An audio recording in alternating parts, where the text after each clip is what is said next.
Thank you for coming to help celebrate this amazing bicentennial. Today, September 16th, 2024, is the 200th anniversary of Lafayette's local visit. And there's a little depiction of the route that he took in the bottom left of the screen. He would have landed at the foot of Main Street at 7 o'clock this morning, having only had a couple of hours sleep getting in from prior visits at Newburgh and West Point. He then, after Poughkeepsie, went on to some other sites, which I'll go over. But we're very grateful to a number of people for making this happen. The American Friends of Lafayette is the group that got me interested a couple of years ago in coming to understand more about Lafayette. And what I'm sharing with you today is really things that I've discovered. I knew very little about him except the highest level stories that most people know. The American Friends of Lafayette is helping people across the country and the world understand Lafayette's values and how he has come to be such an icon for us. I want to thank also Dutchess County Tourism. This is part of our official launch of the 250th anniversary of the founding of the United States, which I think is a great chance to look at the achievements of the American people since 1776. And I want to particularly thank the Franklin Roosevelt Library and Museum for making this site available. They got the award from the Historical Society a couple of months ago, the Community Award, because they go out of their way to make the site available for local events like this. And you'll see up here a badge will allow you free admission into the Civil Rights Exhibition, which is very powerful and significant and available to view today if you take one of these little stickers. But before I get into my talk, I want to ask Chuck Schwam, the Executive Director of American Friends of Lafayette, to speak a bit about that organization and how this day fits in the larger work that they're doing. Thank you.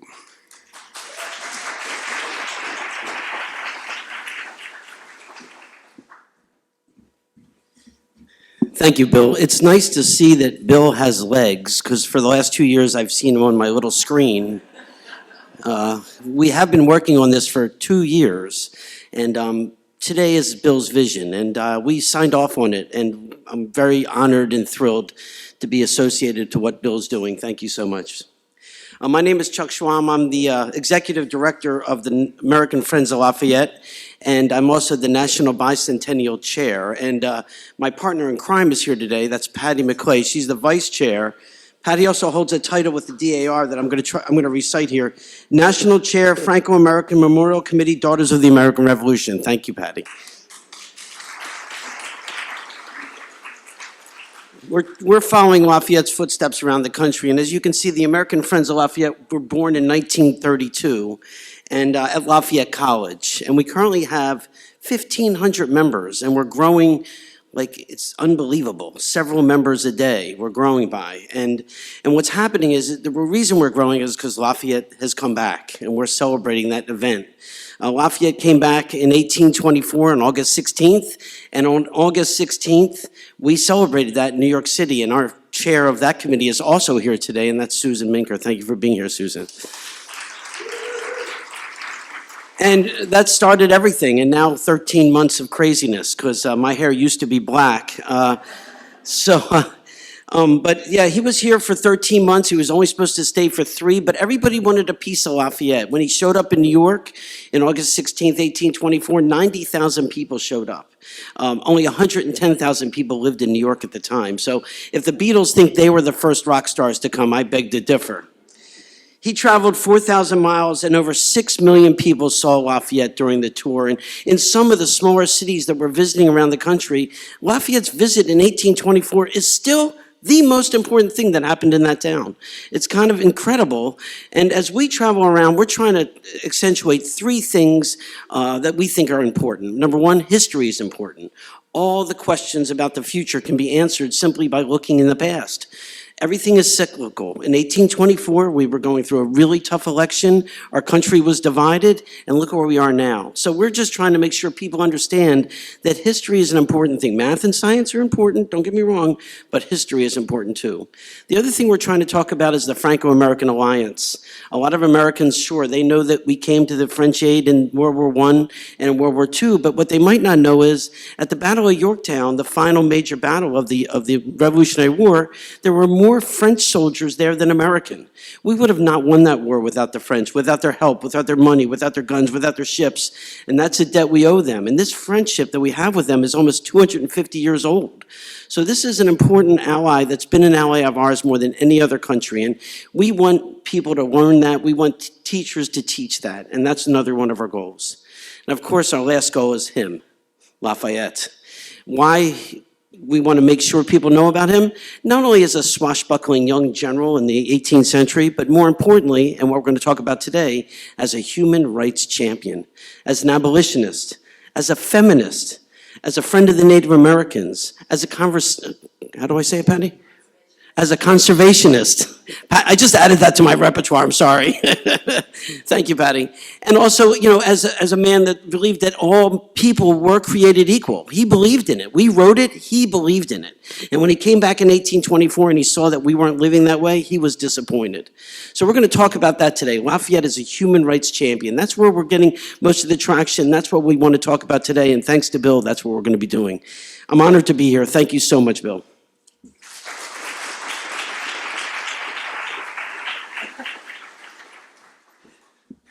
Very well put. Thank you. And I didn't necessarily know if I'd be here today. When I started researching Lafayette a couple of years ago, a lot of people are skeptical. I was skeptical. Is there necessarily something to learn that's relevant today? And I was just astounded at what I kept finding. So that's what I want to share with you today, while keeping an eye on the clock. I ended up, after changing the title of this program 85 times, Why Lafayette Endures: Big Moves and Intimate Gestures and a Profound Commitment to Truth.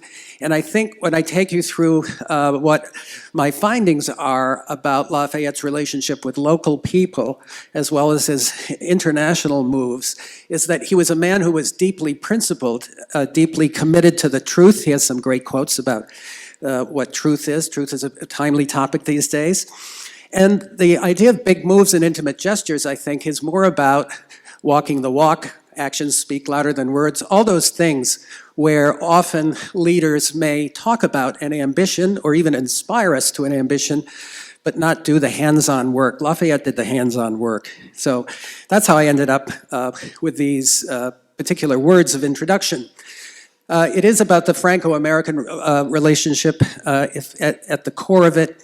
And within that, embedded, even though, you know, I was thinking we talk about the special relationship with England, right? But they still have a monarchy. So we actually have a more special relationship with France as a republic, especially when you consider the degree to which Lafayette was involved in creating the Declaration of the Rights of Man and Citizens in 1789 in France. So not only inspired by Thomas Jefferson, but we know Lafayette tapped into Jefferson to help create this Declaration of Rights, which was a centerpiece of the French Revolution at its very origins. So in the most profound way, what Lafayette represents is the Franco-American relationship where we share these values of equality and liberty. Like I said, it's one thing to believe this, it's another to put it into practice. And I found this quote of Lafayette that he made quite late in his life about truth. So with all the lessons of the American Revolution and the French Revolution was a lot more difficult for him for a lot of reasons, which we'll talk to. He made this comment to a group of people: "Gentlemen, true moderation consists in discovering what is true and just and firmly abiding by it. When it is said that 4 and 4 make 8, and an extravagant person pretends that they make 10, is it more reasonable to maintain that 4 and 4 make 9? Discover what is true and just and firmly abide by it." So his point was, we cannot compromise on truth. And in this instance, I think the most profound implications came from his seeing truth, as Chuck indicated, that when we say all persons are created equal and have equal rights, that is a total universal truth that he embraced. I like to talk about the big moves that he made because sometimes that's what we know Lafayette best for, his having persuaded the King of France to have France come, not in any small way, but in a really major way, to be involved in the American Revolution. While at the same time having these intimate gestures, maybe the one I like the most is this young teenage boy named Lewis Hayden in the South saw Lafayette tip his hat to him. He was an enslaved teenage boy in the South. And Lewis Hayden later wrote that he looked around just to make sure there wasn't anyone else around him and that Lafayette was really tipping his hat to him, an enslaved boy.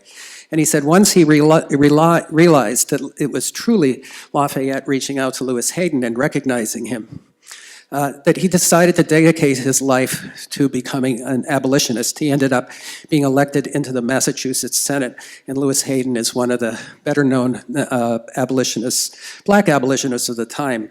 And he credits Lafayette's specific, intimate hat gesture as being the inspiration behind him, and I'll show you countless others.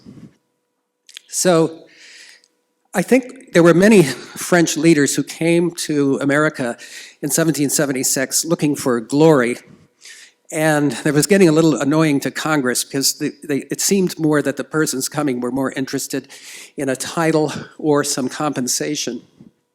And instead, Lafayette struck Congress as someone who was bringing a significant amount of wealth and who deeply believed in the principle that he was fighting for.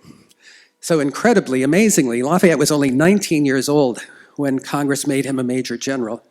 And that helps to explain why in 1824 he was the last living major general, because he was so young during the Revolution.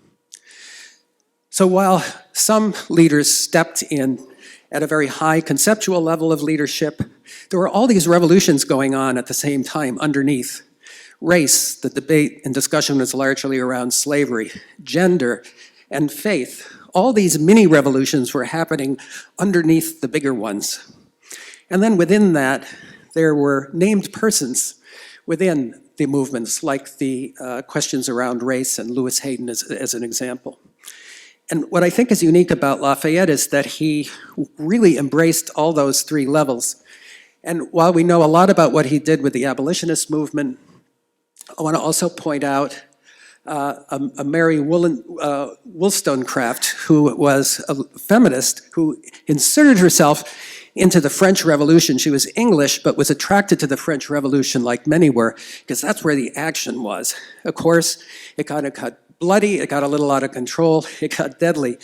But this is an example of the kinds of mini revolutions that were going on underneath the American Revolution and the French Revolution. Race, gender, faith, individual and personal freedom. If you look around Dutchess County, we have the hamlet of Lafayetteville, which inspired the name of an inn and a state recreation area. 4 towns have a street named for him. The town of LaGrange used to be called the town of Freedom, and it was named shortly after his visit for LaGrange, which is the estate that Lafayette has in France. That's his home. And when soldiers came back from World War I, they created an American Legion post in Poughkeepsie called the Lafayette Post, which remains active today. The Masons, International Order of Odd Fellows, also created lodges with his name. So we find his name almost everywhere. But I find the most interesting thing is when we find the name used in the most personal way, when parents name a newborn son Lafayette. So this is a little snapshot of 19th century directories that show all the Lafayettes. Some were doctors, some were truckmen, some were others. The earliest I could find is de Lafayette Ludington. The Ludington, very patriotic, well-known family in southern Dutchess, named their son de Lafayette in 1783.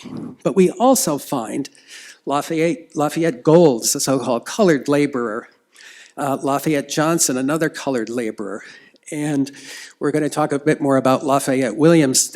We did not have a big population in Dutchess County at the time. There were quite a few Lafayettes of all economic stripe and racial background. So I find this very telling, that the name would be used in such a personal way. As I go through my portion, I'm going to quickly talk about the American and French Revolution in like 2 minutes, because I have to say a lot of information can be found elsewhere, and I want to focus on things that are not often talked about, but we need a little background on that, and then we'll look at 1824 as a snapshot and what it was like here for the various people who were out greeting him. Lafayette is frequently shown with George Washington, right? This iconic father-son relationship. The age difference was great, but the respect was very quickly found. This is the two of them at Valley Forge. Lafayette, pretty quickly in leading the charge in Brandywine in Pennsylvania, is shot in the leg and injured, and carries on leading his troops as if he weren't injured or shot. And this greatly impressed Washington. Washington handed him to the doctors saying, "Treat him as if he were my son."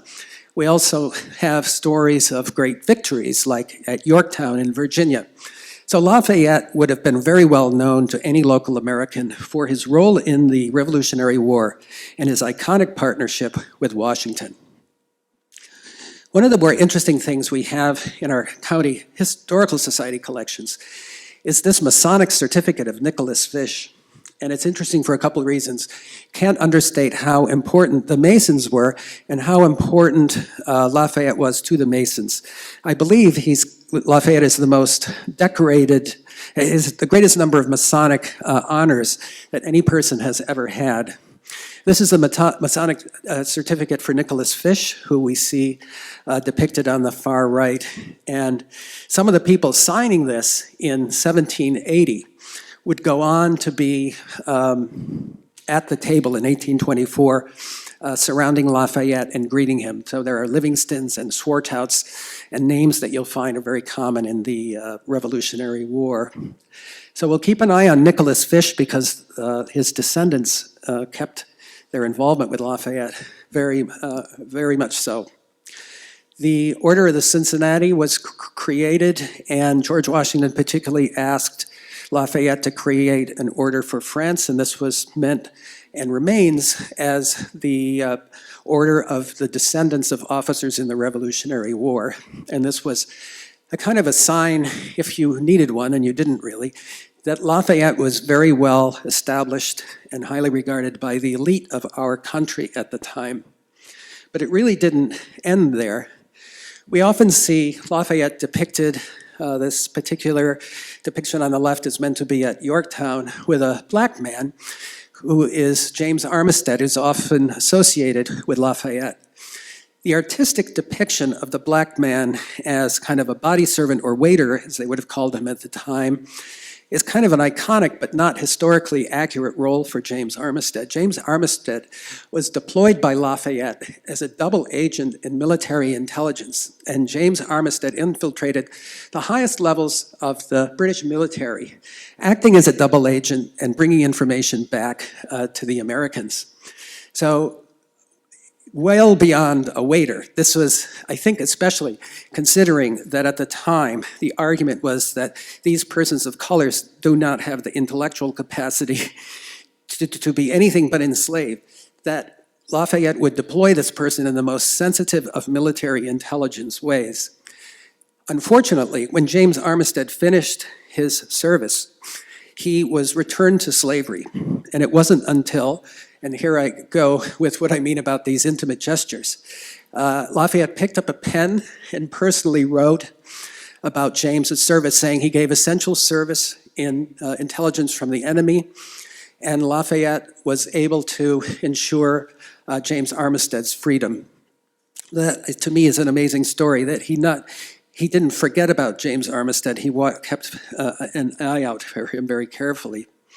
And before I leave him, I'll just say that in 1825, during Lafayette's tour, he actually saw James Armistead in the audience, stopped and embraced him, shaking hands, embracing people, tip of the hat, writing pens. These are all the intimate gestures that showed that Lafayette went beyond just promises and ideas and really gave attention to specific individual people. and he kept track of them for the rest of their lives. There are two famous letters that Lafayette wrote to George Washington about a scheme where he wanted to buy a plantation and show that there could be a process of educating and freeing the enslaved that would put away the argument that the pro-slavery leadership had, which was arguing that there was you couldn't just abolish it immediately, it would be chaos. And Lafayette was saying, well, then let's come up with a methodical way of actually moving people toward education and freedom. So in February of 1783, Lafayette writes to George Washington, let us unite in purchasing a small estate to have this experiment. Washington pretty much says, you really have a noble heart. This is so typical of you, and we should talk about it sometime. We don't know if they ever spoke about it, but by the time Lafayette was actually doing this in 1786, he wrote to Washington again. Dear General, I've purchased a plantation in Cayenne, French Guiana, and I'm going to free my Negroes, blah, blah, blah, and he lays out the plan to do so. And again, Washington says, you have a noble heart, this reflects very well on you, but it's not something that he could get involved in at the time. But these are examples in my mind. This whole plan gets derailed by the French Revolution, but this is an example in my mind of his actions really living up to his words. Thomas Clarkson, the British abolitionist, said that Lafayette wrote to him, I don't think we actually have the letter, but it quoted Lafayette as saying in 1827, that I never would have drawn my sword in the cause of America if I could have conceived thereby I was founding a land of slavery. So whether he actually said those words or not, we certainly know that that was his very strong belief that slavery needed to be abolished. Lafayette was unique in that he persuaded 50 of the Oneida Nation to serve in the deadliest of combats. They also involved them in coming to Valley Forge. And he had a very warm, respectful relationship with indigenous people, and particularly the Oneida, but far beyond that. Famously, in 1825, so the second part of his 13-month trip, when he was in Oneida, upstate New York, there were no Oneida. And he said, well, where are my friends, the Oneida? Well, they hadn't been invited. So Lafayette insisted that they be invited. And then Lafayette offered a private audience with those like Henry Cornelius, who he had known from the Revolutionary War. So Lafayette wanted to point out through actions more than words that even by 1825, we were beginning to forget the contributions of the Oneida in the very place where they lived. And Lafayette did not want to let that happen. So, quick background, 2 minutes, the French Revolution in 2 minutes. It's complicated, right? Because there's a king there, and Lafayette feels, given everything in his view, that there ought to be a way to have a king, kind of a constitutional monarchy, where the king doesn't necessarily have to go away, but the people can still lead. And he tried to walk this very fine line that was sometimes impossible to walk. But I like to think, how did people locally come to know what Lafayette was up to? So if you look at the Poughkeepsie Journal of 1790, there's a great story there about there were 200,000 people working in Paris to celebrate the anniversary of the storming of the Bastille. And the Marquis de Lafayette, as well as the mayor, brought shovels and wheelbarrows. And it even goes so far as to say, although there's no evidence this was actually true, but it makes a great story. It says, His Majesty Louis XVI laid hold of a wheelbarrow and desired it might be filled. When it was half filled, the men stopped, but the king said, fill away, my good friends. Don't let it be said that so strong a built laborer as I disgraced himself with half a load. And this is important because this was an attempt to depict the king as someone who we could kind of keep around and be friends with, and he'd share his burden with us. And that didn't always work out so well. When the crowd was calling for the head of Marie Antoinette, Lafayette very famously kissed her hand to calm the crowd. So it worked then, not eventually she lost her head, unfortunately. But this, to me, is an example. We can now add the kissing of a hand to the tipping of a hat to the writing of a letter, to these other gestures that were very personal. And so he did stave off a crowd for some time. We find the depiction on the left is the king and queen and royal family trying to escape. That same Champ de Mars where the wheelbarrow work was going on so well the year earlier turned into a deadly assault that involved Lafayette leading the National Guard in a clash with citizens. And so this is where things started to get dicey. Lafayette tries to escape. He ends up spending 5 years in prison, some of it joined by his wife and children. But 5 years in an Austrian prison had to have an impact on Lafayette. So he emerges from the kind of that amazing story, the hero of two worlds of the American and French Revolution, when in 1824, this country is approaching its 50th anniversary, July 4th, 1826, and Congress asks President Monroe to invite Lafayette. So by the time he's arriving, Americans have all those amazing stories about Lafayette, from the time he served in the American Revolution to all that he served and suffered in the French Revolution. And that's what we find is on the American people's mind when he's arriving in 1824. There's an amazing period of time. The two periods of the 4-year terms of James Monroe were described at the time as an era of good feelings. The second time he was elected, he had all electoral college votes except one rogue voter. And the theme at the moment, and the way it was talked about then, was that this is an era of good feelings. Political divisions are going away, things are great, and that's actually the language they use, the era of good feeling. However, as Chuck mentioned, 1824, while Lafayette is here, he arrives in August, election's November, you have the most contentious election in US history because with the involvement of Henry Clay, no one gets enough electoral college votes. It goes to the House of Representatives, where what is termed then and called now the corrupt bargain is made. Henry Clay will become the Secretary of State for Adams if Clay directs his electors to vote for Adams. So you have an election at a time, for example, New York State did not have a direct election. The New York State Assembly voted for a president. There was a big gap between how Americans voted and how they elected a president. So you have this very contentious election, and then of course within a generation, you have the Civil War. 2% of the American population dies. That's the equivalent of 7 million people today. How could we be talking about an era of good feelings? And if you read a little bit further down the article in the Dutchess Observer, you start to see the cracks. They mention that this whole idea of an era of good feelings is surrendering to 1/8 of the population the power and triumphs achieved by the patriotism of the rest. In other words, the white men who had all the political power and the votes were 1/8 of the population. And that is what's happening when Lafayette steps foot in America in 1824. The era of good feeling is going away. But it was not an era of good feeling where all voices were being heard. Because if you had asked an enslaved man or an indigenous person losing their land, if it were an era of good feelings, they would have said no. It was not so much that the era of good feelings was an era of good feelings, if they were only listening to 1/8 of the population.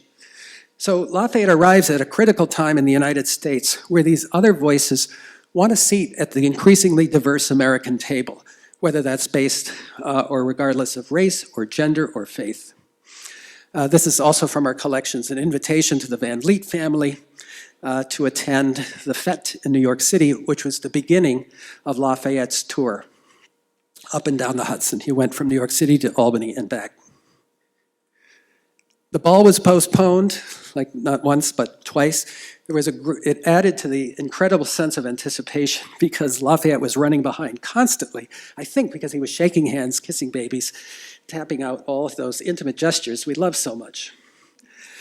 We would be lax to point out that in 1824 in New York City, that New York City itself gave Samuel Morse, who we know more about for inventing the telegraph, he was at the time a portrait painter, and he won the commission to paint the portrait of Lafayette. So it wasn't until the 1850s that Morse came to Poughkeepsie, but we can recognize him for being the portrait painter of Lafayette in 1824. This is the path up on September 16th. He stopped at Poughkeepsie in the morning, Statsburg to see Morgan Lewis right after, and then up to Claremont for a ball. And then it was on the way down that he stopped at Messina and Montgomery Place in Red Hook and at J.P. DeWint's in what we call Beacon. So I'm going to take you through the specific tour, but with a view to looking at it through the lens of the people, the elite, the persons of color, the working class people. What did they see in him? So in Poughkeepsie, there we have the trail at the foot of Maine, going up Maine in an open carriage.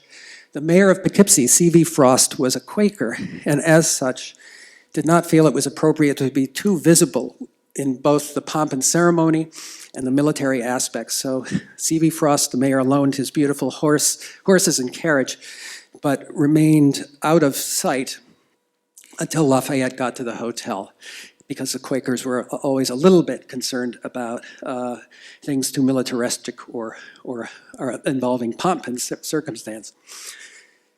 The Lafayette hats were made for sale in Poughkeepsie, and there were a Temple of Fortune lottery tickets. And the elite were assembling on Market Street outside the Forbes House, where Henry Livingston made some comments on behalf of Lafayette, and Lafayette made comments back. And Henry Livingston said to the big crowd outside, recognizing how important the event was, that the children who are now mixed among this crowd, which now surround you, Lafayette, will excitingly tell their children that on this day they beheld and blessed their country's benefactor and friend. And wouldn't you know, we actually have a perfect example of exactly that happening. John Howard Brown in Rhinebeck in 1916 talked about his mother's story, that is what Statsburg looked like when Lafayette was there in 1824. John Howard Brown writes in 1916, "I heard repeatedly the story from my mother's lips that the gallant Frenchman not only took her and each young girl by the hand, but even stooped to kiss them as they passed him. Intimate gestures, stooping and kissing." We can add to handshakes, tips of the hats, and penned letters. They had a large ball at Claremont, and we often think of the intersection of who Lafayette was, would have been kind of mixing with and meeting with. And we've recently learned, some of you know Lake Taconic. Lake Taconic was originally called Charlotte Lake. Charlotte was an enslaved woman of the Livingstons. And this is kind of the indirect way we start to piece together, who might have been enslaved persons that would have been attending to to Lafayette at Claremont. And so we can start to imagine, and we don't know, that perhaps one of them was Charlotte, who gave her name to a lake for over a century until it was changed to Lake Taconic and a state park. This is Messina, where Lafayette first stopped in Red Hook and then went on to Janet Livingston at Montgomery Place. And Montgomery Place has a special history, not only because Janet Livingston was living there, but later Edward Livingston lived there, her brother, and his son and daughter. All of them had very close relationships to Lafayette. Janet Livingston, Edward Livingston made an appeal as a congressman to invite Lafayette. Thomas Barton, the son, was actually the charge d'affaires when Lafayette died in France and was a pallbearer of one of the very few in a small ceremony that was allowed in France upon Lafayette's death. So the whole several generations of families at Montgomery Place were very involved with Lafayette. Again, how do we infer or understand who might some of the enslaved persons have been? We don't know that Sally Gilson was necessarily enslaved, but it's very likely she was, because the census records show that all the persons of color in Montgomery Place were enslaved. So perhaps it was Sally Gilson who was among those who was at the event with Lafayette at the reception at Montgomery Place. This is a gift that you can see this Saturday at the Van Wyck House. Special announcement. This is a gift that was given by Lafayette when he stopped in Fishkill, Beacon, on his return as a thank you to the Brinkerhoff family. And this bowl also was a gift from Lafayette in his visit in 1824. So these are kind of another example of intimate gestures. This is a favorite story, because even the outcast were embraced by Lafayette. As Lafayette was approaching the Claremont Ball, Henry Beekman Livingston, who was the black sheep of the family, rode out mid-boat to stop Lafayette, because he wasn't invited to the ball, to see him. And Lafayette welcomed him on the boat and embraced him. And we know this because I have a book here. Julia Delafield was actually in the boat, on the boat with Lafayette when Henry Beekman Livingston stopped them midstream and they embraced and spoke. So it was almost like Lafayette was willing to meet with any and all people. We have to remember that in 1824, New York was a slave state. Kindly startling to look at ads in the newspaper where persons are for sale. But such was the case. And the other often less reported thing that we've discovered was more common was the kidnapping of free blacks. So if there was any reason that Lincoln was right in saying we couldn't have a divided house, it wouldn't stand, we'd be all free or all slave, was because a free black in a free state like New York was subject to kidnapping. And we know of two cases, so there must have been more, one in 1831 and one in 1832, of free blacks being kidnapped and sold into slavery where they were more valuable. So this was another risk that I think we're just becoming aware of. I talked about the gesture of the tipping of the hat to Lewis Hayden in 1825. And the stories of Lafayette reaching out to Washington, and these other stories were republished by Frederick Douglass in his newspaper, the North Star, in 1849. The story you're going to hear a little bit more about through the historical fiction of D.N. Bashir is the story of Thomas and Jane Williams of Unionvale, who named their son Lafayette Williams. He was born around 1827, and he went on to serve and to die in the U.S. colored troops in the Civil War. It looks like his son enlisted underage, and his son also died in the Civil War. That was the premise for the work that D.N. has done that you'll see shortly. With indigenous people in 1824, when Lafayette arrived, the Creek Nation was losing millions of acres of Georgia. At the same time, it was making Andrew Jackson a military hero. Again, just kind of setting the scene of what Lafayette was encountering when he was here. In 1824, there would have been a good number of indigenous people who were living locally. One of them would have been Susan May, who we know was an indigenous person that married the son of an enslaved man. Hannah Coshere of the Scaticoke, which is the group along and into Connecticut. And Henry Catskill was a well-known family of indigenous people in southern Dutchess. So there was more of a population than you might think. Working class environment and political movement, all these sub-revolutions going on, are interesting. It was called the mechanics political movement, mechanics meaning in very general terms working class people who said they couldn't afford land and were landless slaves. Their hero became Fanny Wright, and Fanny Wright was really an acolyte of Lafayette, so much so that with a significant age difference, she and her sister asked Lafayette to adopt them as children, which did not sit well with the family. And Fanny Wright had to kind of repair her relationships, but she was brought by Lafayette to Thomas Jefferson at Monticello, to John Adams, and Fanny Wright became very close to Lafayette and became synonymous with the working class movement. If you were a working party man, you were called Fanny Wright men. There's a wonderful story about how on Market Street in Poughkeepsie, Lafayette stopped. There was a very clearly impoverished old veteran, and he went out and embraced him, and paper reported that the old man's countenance lighted up and was inspired with a new glow of life.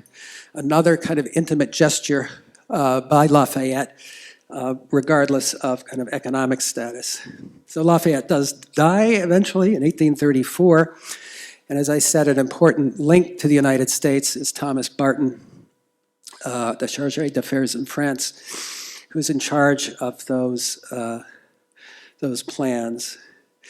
So everything else we're going to talk about as I wrap up is after his death. And it was not 20 years in 1855. By this time, Samuel Morse is by this time has invented the telegraph and is kind of sitting in Poughkeepsie having thoughts about slavery and Catholics. And I think, Samuel Morse was very anti-Catholic and warned that it was the argument that the Pope would control the Catholics and it was not viable to have a democracy and Catholics. So Samuel Morse wrote, "If ever the liberties of the United States are destroyed, they'll be by Romanish priests." And he was saying that that was a quote from Lafayette. But another person with local ties, Jared Sparks, who's married into an important family in Hyde Park, said, "I often saw Lafayette." He was writing a biography of Lafayette. "I often saw Lafayette in Paris in 1829," and he goes on to point by point explain that Lafayette was not anti-Catholic, but he was adamant that we not allow faith to get in the way of our views. So Lafayette's name gets invoked in the pro and anti-Catholic argument well after his death. And then as we move into the 20th century, it really is the outbreak of World War I in 1914 that revives feelings and memories of Lafayette again. This is Rokeby, one of our esteemed guests, Wint Aldrich, is here and helped me understand some of the dynamics of the family events that went here. This is the descendants of Livingston, John Armstrong, Astors, Chapman, Aldrich, and all were devout fans of Lafayette. The first such fan was Victor Chapman. He was living with his parents in France when war broke out. The parents left France, but Victor Chapman enlisted in what is like the Foreign Legion and went on to serve in the Lafayette Escadrille, but unfortunately was killed in service early on. The Lafayette Escadrille, obviously recognizing Lafayette, was an airborne service, and once Victor Chapman was killed, they mentioned that at the usual 4th of July ceremony at Lafayette's grave, Lafayette's buried in Paris, Chapman's name was linked with that of Lafayette and the bond of good feeling between the sister republics. So we suddenly have the name of Lafayette being introduced in World War I when General Pershing brings troops to Paris to help in World War I. The phrase "Lafayette, we are here" becomes a rallying cry to persuade Americans who were skeptical about being in a war that actually Americans owed a debt of gratitude to France. Lafayette, we are here became the clarion call for World War I. Not to be outdone, in 1918, remember, women are still fighting for the right to vote nationally, and Evelyn Wainwright uses the words at Lafayette Square, at Lafayette statue, "Lafayette, we are here, we the women of the United States, denied the liberty which you helped gain, for which we've asked in vain for 60 years, turn to you to plead for us. Speak, Lafayette, dead these 100 years, but still living in the hearts of the American people." How amazing, all that time later. Kind of out of the Chapman family was an effort to create what actually started to take off as Lafayette Day. And John J. Chapman wrote a poem and recited it at West Point on Lafayette Day in 1920. That was Lafayette's birthday in September. Famously, the American flag was raised and lowered at Lafayette's grave all during the occupation in World War II. And this is something that Wint brought to my attention. Hamilton Fish III, I think it's Wint's great-great-uncle, perhaps, And Hamilton Fish created the Order of Lafayette in 1958 to recognize the importance of the Franco-American relationship in the Cold War, and created an award that went to such persons as Dwight Eisenhower. And Hamilton Fish III was actually the great-grandson of Nicholas Fish. Remember him earlier. And Hamilton Fish used to like to say to people, and he would invite them to shake his hand, saying, "Shake the hand of the man who shook the hand of Lafayette." I think I got that right. Now we would just call that 4 degrees of separation. But again, this is what, every time I turned a page about Lafayette, it was an intimate gesture. Here's a handshake, a tip of a hat, the kiss of a cheek, the penning of a letter. There are all these endless, small things that meant an enormous amount to people. So I'm sure Wint will happily shake hands with you so you can shake the hand, and so on. But these things are important. Isn't it interesting that Hamilton Fish III felt it was important to tell that story of Lafayette shaking hands with people? And that's what kept coming back to me, these intimate connections. I'm going to end by looking at how the United States was approaching the 50th anniversary of the United States. So, remember, Lafayette came here as part of an exercise to unify the country as we approached our 50th. The Kinderhook Herald, June 28, 1827, says, "More than half a century has now elapsed since our fathers pledged their lives, fortunes, and sacred honor in support of the doctrine that all are created equal. It's a question whether our Constitution contains the seeds of decay, which are visible in those of Greece and Rome.